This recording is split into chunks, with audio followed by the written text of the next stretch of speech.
Well, this time you go through for Doran. Now, it could still be a flex, of course. Yeah. Double flex could happen. Rel going to be banned away here. I was wondering if maybe we would see something like an Ezreal, especially into that Vi, but not going to be Proud picked at least. They're going to take away Rel from Delight. Certainly a fantastic amount of hard engage that can kind of set everything up alongside of the Vi for the Taliyah and Rumble to do the damage. And of course it is Delight, one of his favorite picks. Let's see. I mean, the Ezreal seems so incredibly safe here, and it is something that Paze has already showcased very early on in his time on this roster that he is incredibly proficient on. And we'll see the Rel taken away, which is kind of niche right now in this meta, but really suits the draft that HANWHA Esports have together. Same with the Nautilus. And so taking away point and click CC for that safe AD carry that Paze will be playing, whether it is the Ezreal or something else. Zeri, for example, still could be relevant here. And the Bard was taken away in terms of ranged push. Maybe they go for a Karma ban as well if that's what they're most concerned about. They'll take away Paze's Aphelios. I remember Guma's first Penta on Aphelios so many years ago. I think it was even against D plus Kia at the time. I think in 2021. He's not going to be playing at this game. He'll take it away from Paze, his successor here on T1. And will it be Ezreal or will it be the Lucian pushing lane with Braum available? I mean, it still could be support Pantheon.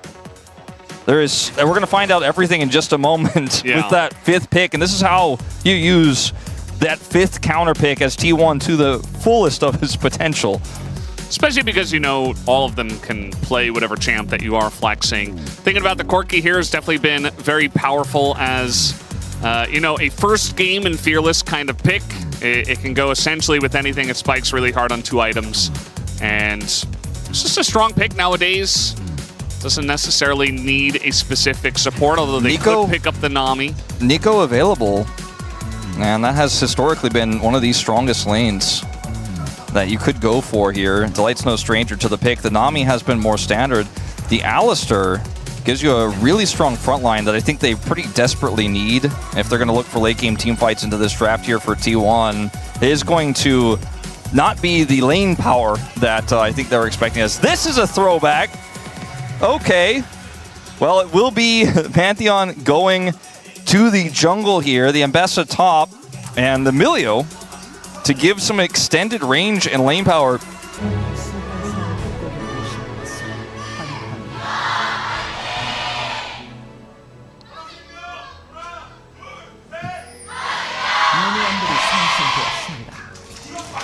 Somebody extra tried to get in on that that fan chant. Sound like Junke was leading it. I'm not even 100% sure if that's accurate or not, but I think it was just one of the staff like normal, but one of the fans was also doing the HANWHA do it, and I was like, oh, I guess you can do that if you want. It's against formality. It's not the meta, yeah, you could say. It's like picking Teemo. Some fan groups would be very upset about that in older fan chant metas. So I think the identity difference here is we will have a little bit of a trade. Barrier popped, perfectly timed.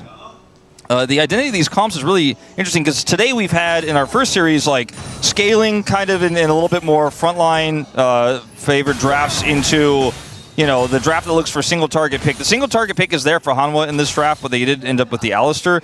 T1 is kind of tempo based, and it has a really nice, well-rounded ending to the late game if it gets ahead, especially with the 3rd item actualizer for Faker. So much damage that he can have with that. The sideline power of this Rise is also going to be a big threat. And HANWHA Esports need to be able to consistently pick off side lane targets and set up this Vi for success if they're going to be able to win this one. Not that they don't have any scaling and they still have pick potential later on in the game, but it does feel like if they fall behind, it becomes a little bit more tough to execute their composition. Yeah, certainly does feel that way, as already the bottom lane going pretty well for the Emilio and the Lucian, as we did expect. The runes, kind of what you would expect as well. Curious to see how Doran's going to do on the Ambessa up against the Rumble. Did see that she had an opportunity to pick that in game 1 up against Dudu's Rumble in our first match, but elected not to. Did go for the Gasante instead to try to just, you know, not die. But in this case, it is going to be Doran who's going to be fighting fire with fire up there in the top lane. Do have in the bottom lane still control. You have a little bit of extra sustain with Milio, but that's not really what this is about. The heal could probably remove it from his kit, and it would still be played for the same reasons. But you can see that they're chipping away. And it's a slight CS lead that is given here, but slight CS advantages aren't going to be what gets you the huge quest advantage that wins you the game. We'll have to see some jungle attention down there if they want to further anything. Scuttles are traded. And no incidents on the Rift just yet. Yeah, no mistakes is another way to put it. Nobody really getting out of position or doing anything crazy. A plate, perhaps? Perhaps. May have. Indeed. There you go, Pace. Picking up all of that money. And Doran certainly fighting fire with fire. I think, you know, definitely a good idea for HANWHA Life Esports Rumble in this meta. Very strong. You pick it first for ZEUS, a guy who can take over lanes. And we'll see how he does, as Doran has been generally good against ZEUS in these lanes that we have seen historically. Yeah, that has been, he's kind of been Zeus' kryptonite a lot of the time on other rosters. So we're just kind of running at him. He's just going to flash away, as now we got the Pantheon here. Doran's still pretty low as they're going all in for it, and he does get the first blood, but Kanavi is going to take a turret shot and has to flash away. Owner did have to flash in to save his top laner, so just a trade at the end of the day. The kill going over to the Rumble, but the assist gold going over to Doran, so you could argue both sides feeling okay with the exchange. Maybe feeling better if you can get Faker, but he does have phase rush. And kind of an insane dodge. Did you see that? Yeah. The Q from the Vi just went behind him and Faker just stepped forward. Not what you would expect. It's like he did a Dark Souls roll. It did look like that. It was crazy. It was last second, too. It almost looked like Kanavi pulled it short or something, but I think it was just a dodge from Faker. Delight tries to go in for these trades, but I don't think you're really ever winning that, at least this early on. It's like you have to use your health, though. Otherwise, they get more damage to the turret. They get more plate value. You have to kind of just sacrifice your health to try to stem the bleeding. It feels a lot of the time, and if you do have Unsealed as teleport, oftentimes that doesn't even feel that bad, but they will be able to sink their backs here now. So watch this one more time. Kanavi's engaged here. Doran has flash, so fairly optimistic. Does flash the knock up there, or the Q, but does end up getting the damage from the Rumble in from the tank, and it's a trade of kills. The Rumble picking up the gold means that maybe he could try to further this advantage or further an advantage later on. He is behind in experience at the moment, did opt for that Ignite, as Rumble doesn't use the shield that well. Yeah. And certainly going to help him get even farther ahead in the lane if he's able to utilize it here. Saw Owner kind of dodge out of the bush from the missile right before they were going for the dive. It almost looked like they didn't think that Kanavi was there, and he wanted to try to set up kind of a 2v1 if ZEUS was going to go for the one-on-one dive, but ended up being a little bit late and had to flash in to try to save the play. So one of those small little things that did happen. Faker is trying to gank top, and ZEUS does not have flash. So yeah, I mean, this Realm Warp play could absolutely work. Trying to bait him in. There's the Realm Warp, and an easy lineup for Doran to set it up, and Faker with the gank in the top lane. ZEUS trying to turn it here on the Doran. It's not going to happen, and Doran even gets given the kill on top of it all, so a very nice setup there from Faker. And Zeka doesn't even have a crashing wave here into the mid lane. Faker loses very little for this. Just his ultimate is all that he expends. Zeka does not match the rotation. It's just a little bit too slow for the Weaver's Wall. And I mean, I don't want to chalk this up. I mean, he does get a plate ultimately here. It's not like he got nothing, but definitely not equivalent. I don't want to chalk this moment up to Talia being bad. We just are seeing Talia's kind of late to the play so far here at LCK Cup. Just not able to actually make those early Weaver's Wall plays successful thus far. Right, trying to go in once again for a trade. Pace and Carrier will take that every time of the week, but this time Kanavi is here with flash and ults available. As now the Pantheon coming in, Owner trying to make a play to help them out, but Guma and Delight had already essentially disengaged, so not much going on there, but it's still going to be a good trade here for Paze and Keria. This is, you know, essentially what we expected with the duos and the draft, the way it did go, and that last pick, counter pick, essentially being held for Keria. One of the best guys to give it to, I would say. Yeah, absolutely. And I mean, they are really running this bottom side. Owner gonna have a jump scare on him taking out those Raptors, but he was not able to get in there and get any kills for them, but was able to match Kanavi's rotation and is kind of impacting both sides of the map at the same time. Comes over there, covers for them, allows them to grab that second plate. And this is just, unfortunately for HANWHA Life Esports, bit of a deficit, but nothing that they cannot overcome by any means here in this game. Nobody's died in the bottom side of the map. It's not like they've lost this turret or anything. There's not been crazy dives that they've failed to defend. And so the game does continue at a relatively even state. Yeah. That's the thing when you get teams of this caliber, is that you're not going to see gigantic mistakes most of the time, and you're not going to see big swings early on. We've been seeing a lot of big swings early on, actually, before coming into this one, where teams get 2,000 gold ahead at 7 minutes and stuff like that. But essentially, it's just going to be slight lane leads and gold leads, or the lanes you would expect them in. And speaking of, I mean, the Rumble still has that lead top side.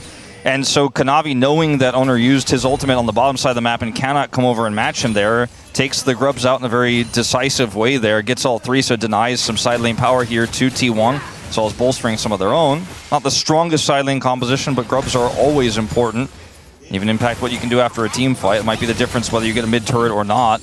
So, pretty big win here for HANWHA Life Esports, who already had that first dragon in the pocket. So, a pretty insanely close game, and I'm happy for it, because we've had, like you said, a lot of games that have been blown open wide early on. Now, some late dragon contests haven't worked out, some lane disasters, some solo kills in the mid lane. This is just good old classic LCK. Yeah, sitting back, relaxing. Can bro and brew, even though they're not in this series, I suppose. As we do have Owner bot once again, and that means that Kanavi has an angle here at the top lane. Doran's flash is back. He does have his flash. He is going to use his ult to actually get away from the Vi, and still just holds on to his flash the whole time until the equalizer comes down. And he took that little bit of extra damage at the beginning and the burn, and that means he is just dead. If he doesn't get hit by the equalizer, he's definitely fine there. It might have even been able to help Faker continue to push there. Said Faker's just going to use his Realm Warp there to the top side and catch the wave and deny any sort of further play or follow-up onto Doran. The ult was phenomenal, but unfortunately the equalizer does catch him. And as a result, it's going to be ZEUS who ends up picking up a second kill here. Faker grabs some plate gold on the top side, so the timing of this ult here for Doran is phenomenal, as he can essentially just completely juke the Vi ultimate with it, gets his shield, and then the equalizer is just perfectly placed. Not really on Doran in this one. Probably shouldn't have flashed after getting hit by it, but at the end of the day, now his flash is down, and he dies. Yeah. Could have definitely flashed as it was coming down, just barely able to dodge that first tick of damage, but unfortunately was not expecting it. It was kind of a weird, the way it all did play out. As Pace just going to hold the wave here in front of his turret. Going to make things even more painful. You see the CS numbers are exactly the same between him and Guma, but the gold difference is pretty large, as Pace has picked up some plate gold. Yeah, that is the reason. And the Essence Reaper is done. This is where T1 want to live, is in the tempo lead, right? They have the advantage, and they're going to try to push it here top side. Now, Owner's going in. No public execution here for Doran, but he's still going to exist under this turret. They're going to wait for the redive, as the spear is going to miss, and now Doran's going back in. They're missing everything, as they can just wait for another spear, and hopefully that gets the job done. But no, the shield is going to save him as well, and eventually Owner says, enough with it, I'll just get it done. As Delight dive in the turret, and he's going to go down. As we got Melio protecting Pace, he flashes away. There's so much pressure on the bottom side of the map, and I think eventually they should get this done, as Kanavi's getting low, but they still get the kill, and they get it over to Zeka's Talia. A little bit sloppy on both sides here, but ultimately it is going to be a trade 2 for 2. Across the map. Faker will be one of the extra benefactors here of some plate gold in mid. Did not have his Realm Warp available to affect the bottom side play. I was pretty shocked that this all goes down the way it does so quickly. It's so forced, right? They want to try to get the most value out of this Gatling gun here for Guma. They put the damage on the Pays. And then the Weaver's Wall just doesn't happen. It's like still not happening. Finally comes out here, but Delight has gone in so early. That's a bit disjointed. Pace's flash is fantastic there. But ultimately, against 3, as best as he tries, he's not going to be able to trade one back. Somebody fix that quirky Gatling bug down. That's been going on for a while. Was that affecting the space earlier? There's another Realm Warp gank. Yeah, and it looks like ZEUS once again in a lot of trouble. No flash, no way for him to get out of this one. Just ults the wave, nearly actually takes out Faker, but all calculated in the end. I mean, Faker's just living in the top lane. He embodies Rise as a person, and you know, you'd mentioned the cinematics already, but he's basically just Realm Warping on cooldown. And again, into the top lane, he went Ghost. It feels like this meta is made for Faker to have that early Rise pick and play through a side lane. And so far, working decently for them. They don't have the same gold lead they had before, and it is a 2 Drake lead here for HANWHA Life Esports. They do have those grubs, but that is going to be the first turret to go over to this Ambessa, and still an incredibly close game. If it was a different Soul here, if it was Infernal Soul, you know, you'd feel a lot better as HANWHA Life Esports. The Ocean is not worthless by any means, but doesn't feel as big of a prize as it could have been. Certainly going to be something to look at if they do eventually get that Ocean Soul.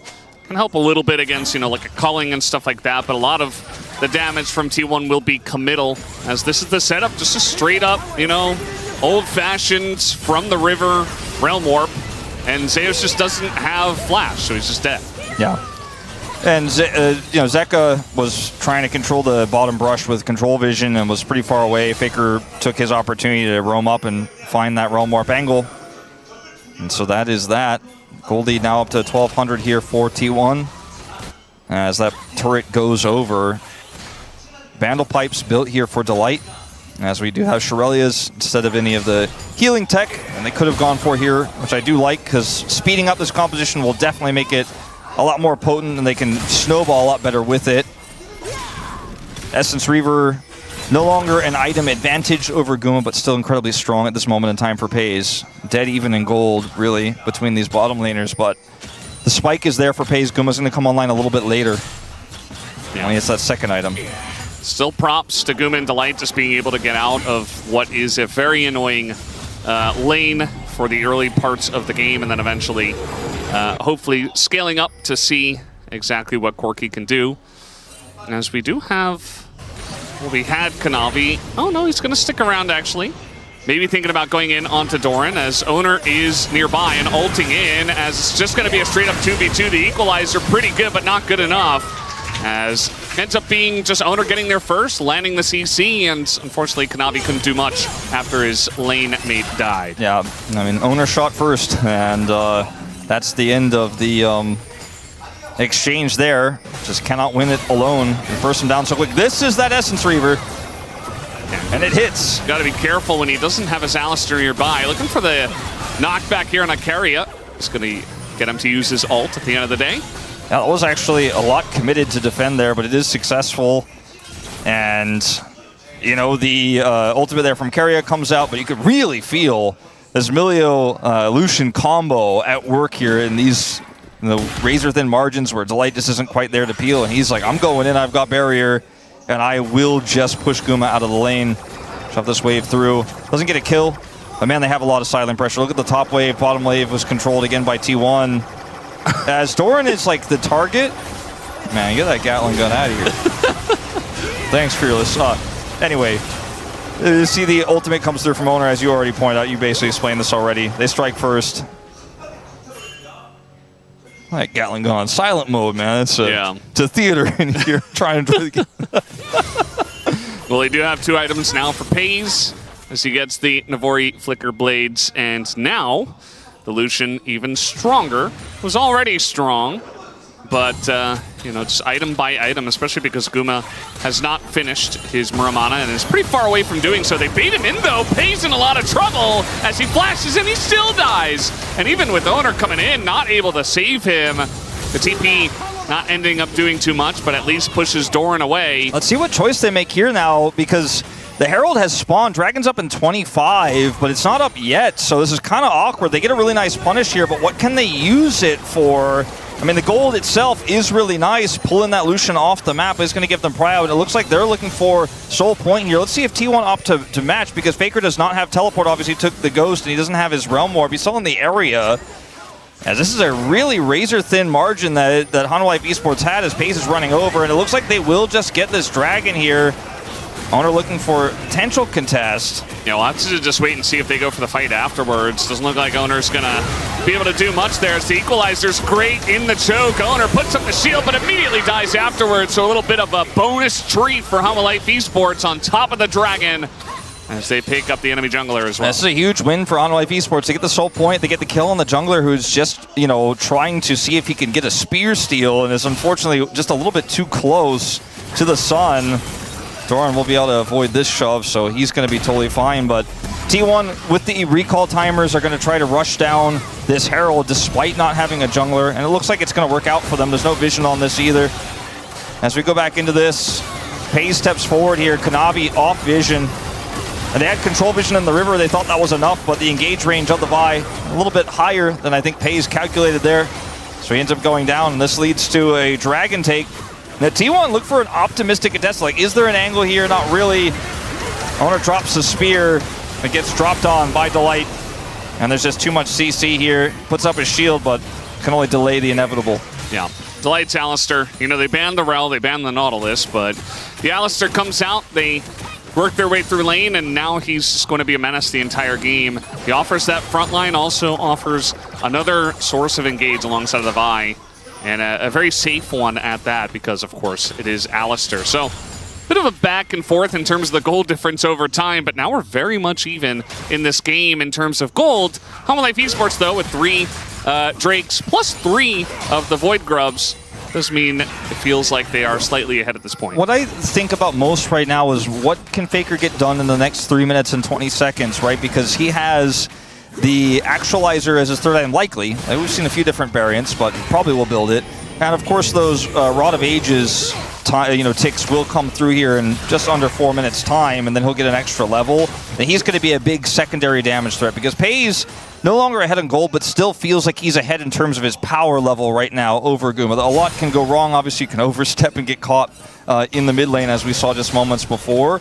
But T1 do have this rise to kind of round things out. But one more lost team fight. The Ocean Soul goes over, and it starts to feel like HANWHA Life Esports kind of have this game in their hands. They can control the map with the amount of control they'll get from said team fight. And sidelining becomes a lot easier with that Ocean Soul. And then maybe Faker's win con doesn't necessarily come online. They're going to go ahead and drop this Herald down now and look for mid turret. A lot of members of HANWHA Life Esports here, and the potential wall for the deny.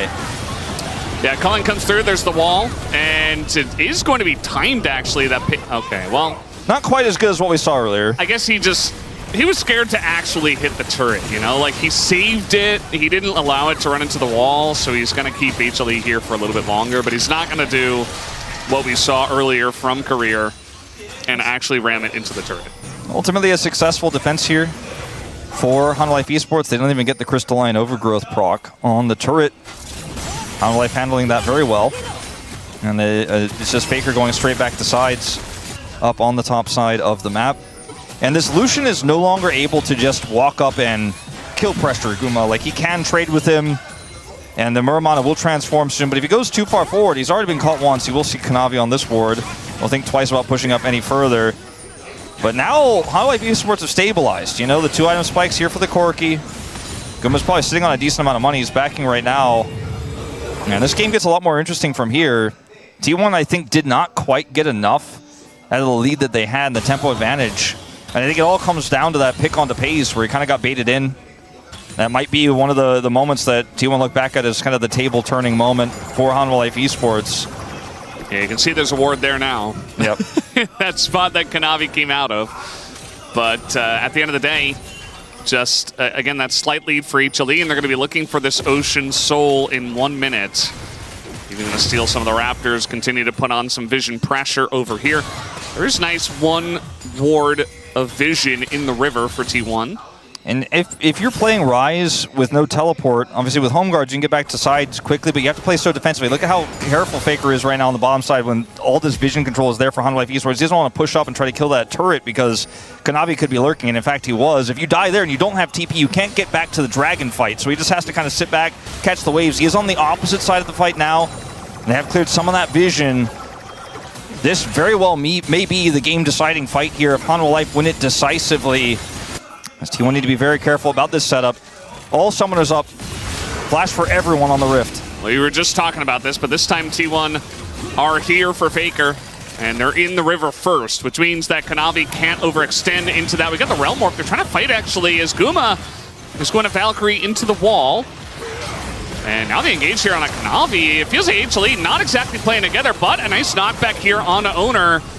And it feels like maybe they just got poked out a little bit too much. They're just going to give the Drake away. I think you just don't throw the game on this one. You lost half your health on the Corki, and some of the health was traded back on the Owner, but he has the Honey Fruit, so he's feeling okay about it. And they don't really have a great Weaver's Wall angle. It's so frustrating for HANWHA because up until that point, they had control of the Dragon, they had vision control, they had what seemed like a potential collapse angle onto Faker, but he played it cool, he played it slow.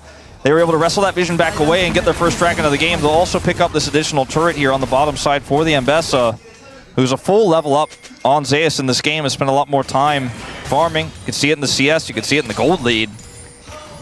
And the game just keeps going. It's still a very close one. And I think T1 played that pretty deftly. Yeah, just essentially sticking together better as a team from the blue side, able to get control over the river allows you to do that. If they're the ones pushing into the darkness, can be very different. But essentially, it's just a Ocean Drake, a little bit of extra gold onto the Mbessa, who's Doran's doing a great job of pushing that side lane and trying to get even farther ahead. Already up to 2.5 items, whereas ZEUS hasn't even finished that Zhonya's second. So feels like a very weak Rumble, all things considered, not really stacking a lot of damage. Is going to survive well, and the comp does have a lot of damage, but I do wonder about his impact as the game comes along and Doran gets even more fed. I think it's HANWHA, you really need to group and look for picks. And I know that sounds like one of the easiest things that, because anyone could say that. It's a lot tougher to do in practice, but they have a lot of map control on the top side, right? They get that turret out, and essentially if they can play through vision control in any pocket, like for example the control they have over Baron right now, which is the next relevant objective, becomes a little bit more difficult for Faker to farm it up. He is going for that actualizer third. You can see the chapter in his inventory. It's going to take a little bit longer before he finishes that one. That's going to be such a huge spike for him. The LDR is done for Pays. And if Faker dies in sides before an objective, which with Baron up, he can't TP back in, so he has to play this really slowly. And I think that the vision game here for HANWHA Life has been very impressive. They've been able to hold vision on these critical objectives. Now, they gave up control over the Dragon earlier on, and Guma ended up getting chunked out, so it didn't matter, but I'll give them credit where they deserve it. The vision game has been pretty insane.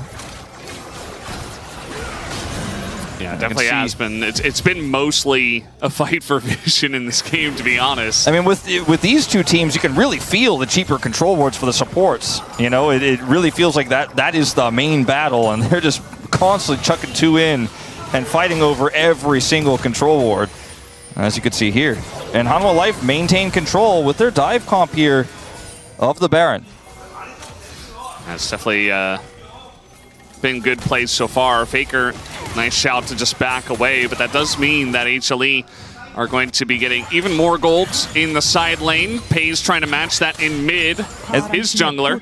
It looks like basically what T1 have decided is they're going to bank this on one big team fight here with Actualizer for Faker. They're just playing it slow. He's farming it out. They're like, we can win this game off one big team fight. We need that third item spike for this Rise. Let's not make any rash decisions. When they group for Baron, we grab a plate here, we grab a plate there inside. Faker gets what minions he can. He can't push up. He doesn't have TP. If he dies, we may lose the game. Does he have the Actualizer now? He just backed. He has it. This is the moment where T1 are ready to fight. Level 16 for this Rise as well. Nearly level 17 is just a few minions away. Yeah. He is a huge powerhouse in this game, and will be able to do way more damage throughput than the Talia could ever hope for. So it's a battle of long-term damage versus who gets picked, and Guma's positioning is going to be critical as well. He's got Falcon Flash, 3 items at the ready, almost has his 4th. This Dragon, again, it's just the big tense point. It's Kanavi. Kanavi's going to send it. Does he have his team with him? He kind of does. Pays is going to get that flash off, though, as he's trying desperately to live, and he does not. As eventually he goes down, Doran exhausted in amongst 3 of them, and he's not going to be able to do much. Kanavi might eventually go down to Faker here, but it looks like HLE are winning this fight. Owner flashing and dying, and Faker the only one who can do damage left in this fight. That's going to do it for that one, as HLE take down 4, and they will take this Baron. That may have been the game-ending moment with Faker trying to do what he can at the end of the fight, popping the actualizer, trying to burn those health bars, but Pays was blown up in an instant. And it doesn't matter if there's no Zonias for ZEUS, you know, in these types of situations. Equalizer will be enough. The follow-up for that ult from Kanavi will be enough as he flashes at max range onto Pays. Caught out once again, just alone. Really nice flank angle he picks up. That's Baron for HLE. And that should be map control for this upcoming Dragon. Timing of this a little bit thin as they're recalling as it spawns. But look at this angle here for Kanavi. Zeka comes in. Equalizer follow-up from so far away. The teleport in here for Doran gets into the backline, but there's no damage because the Lucian is dead and Faker's on the other side of the fight. He punishes Kanavi, who wants to come in here with Actualizer and do the damage here. I mean, some of these health bars have been a little bit whittled down, but unfortunately alone, even with Karria's support, he won't be able to get it done. Great play from Kanavi. They're looking for that Dragon. This is Soul for HANWHA Life Esports. Heavy and owner, no flash. His spear can't reach from there, so it's just Ocean Soul for HLE on top of the Baron. And that one fight just got them so far ahead. They used the dive onto the Lucian, and T1 assuming they can keep Pays alive on the Lucian with the Melio. Not against this comp. It's not going to happen. And that just means that HLE are in a very strong position. Now looking to push with this Baron. Looking to go down the bottom lane here. No wall available. Faker up doing the Wolves or something. He doesn't have his TP. He's the only one not here, but they weren't going to defend at this turret regardless. And HANWHA Life Esports, I think, are right to not look for a split. Instead, to just group and look for one inhibitor at a time. Even though the inner turret in mid still has 3 plates still alive, just focus your efforts on one area where you can look for that single target blow up. Say, Pays, you can't walk up. You have no flash. And this inhibitor is free. Now, Faker is going to be able to get an interim return in mid, but I think that's really the only play for him. So, and in fact, I thought it was lower. He might not even get the whole thing. It is 2026, so he's like, I guess I will. Wolf, watch me do this. Let me press all my buttons. Yeah. Clear this wave and then do massive damage to the turret. He will ultimately get it, it looks like here, but it's just not an equivalent exchange on the map. Barely gets it calculated. Close. I mean, they were definitely considering, yeah, they're going to pull the trigger here as Zeka going to keep him around. Even gets the knockback, and I think Faker going to have to try to realm warp out of this one or just actualize his way out. Nearly kills. No, he gets the kill on a Zeka, and he just barely doesn't get away. As Kanavi gets there and shuts it down, but at least he took one with him. Yeah, that is going to stifle a little bit of the power here for HANWHA Life Esports, the remainder of this Baron, but they got what they were really looking for, was that one inhibitor. The composition siege-wise isn't that strong in terms of, you know, clearing waves and then just pushing the turret at range, but it is really great at grouping and looking for kills. Faker just said, I'm not going to have any part of that. We're going to lose that inhibitor no matter what. I'm just going to send it down the mid lane. Gets a kill back, gets the turret the last possible second. Pays now picks up IE as his 4th item here to match Guma. But the map control is so important, and you know you can look at gold as we'll watch Faker actually real quick. Actualizer on 3, 3rd item, 3rd hotkey. He's gonna press it, and I love how he actualizes his way out of here, because that is exactly what happened until he ultimately does go down here. He's out of the realm up for a second, cannot quite get back in. It was very close too, like he almost got out of there.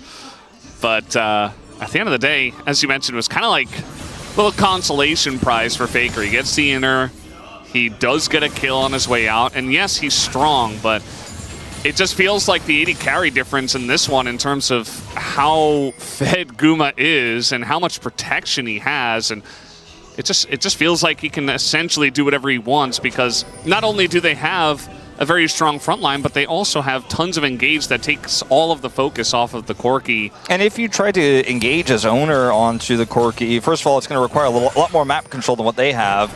But he can just Valkyrie you into the middle of the team. You don't have that same follow-up necessarily with his draft, as Kerry is playing an Enchanter. You have the Ambessa, but this is just so much control over the map, which makes it incredibly difficult to walk out here as T1. They can use these, you know, these buffed wards, why the name is Phaelites, yeah, to try to see you. But I mean, they're coming. They know they're coming, but there's nothing they can do to stop the siege. They're like, all right, I can see you're coming, and now Owner puts up the shield, but again, the CC lasts for too long. He does flash away and actually does live. Lots of damage is going on in, as now Doran accesses the backline, and the follow-up from Faker is right there. They've got Pays, they have the front line, and HLE are just routed. They go a little bit too deep, trying to kill a Pantheon, and they are going to pay the iron price for it. Kanavi by himself behind everyone. He is absolutely dead, and T1 turned this game on its head. And Doran actually with the insane play there on the turnaround. The follow-up comes through from Faker. And I said they could see them coming, but there's not much they can do about it. But I suppose if they put everything into that Pantheon and he raises his shield, there is some play there for T1. They defend the inhibitor. They kill 4 for HANWHA Life Esports. And now the vision game is no longer fully theirs. As Owner's the one on the edge here, right? When you see this engage come through, you're like, all right, the Weaver's Wall's coming. And T1's back up. Equalizer's absorbed here by Carry at pretty low value in the grand scheme of things. And then they put everything into this Pantheon. And watch this re-engage from Doran. So much damage goes through, they pop the res. He gets into the back line. Guma gets burst down. And then with the carry showing up, your health bars just go from half to 0. Owner has his ultimate, by the way, still. Not even necessarily really that needed for this cleanup. And Kanavi is just trying to buy space here. Is Guma the only one who lives? But will, you know, not feel great about how that one went. Kanavi going straight down to GA instantly. Yeah, I mean, you were mentioning how, like, Owner can't just run at Corki and press his stun and win a fight that way. But if they're going deep and they're getting out of position, you've got Ryze, Pantheon, even Carrier throwing balls at them. Like, there are ways for T1 to keep you around. This damage onto the Baron is not going to be contestable by T1. So it's just one fight that kind of gets them back in the game a little bit. But HLE are still in control of the map right now. They take the Baron and they're looking at Elder. Can they try to rush this Elder down or set a trap here? T1 have this little pocket of vision. The control ward on the Elder is actually so valuable because it means HANWHA Life Esports are like, I'm calling your bluff. Like, you're not actually doing Elder. You're just waiting here in the bush. Like, they're 100% aware. And now ZEUS actually TPs to it and has a flank angle here for a big equalizer potentially as the rest of HANWHA Life Esports collapse in. Doran does not have TP, so doesn't have his big shield for this fight. A lot of flashes blown in the last fight. You think about Owner, he's not going to be able to do the same thing. Faker used his. Same on the side of HLE. They don't have it on Kanavi, so maybe a little bit less extension to be able to access a backline with the cease and desist and the rumble on top of it. Pays has his flash. That's the most important one, I think, that's left available here.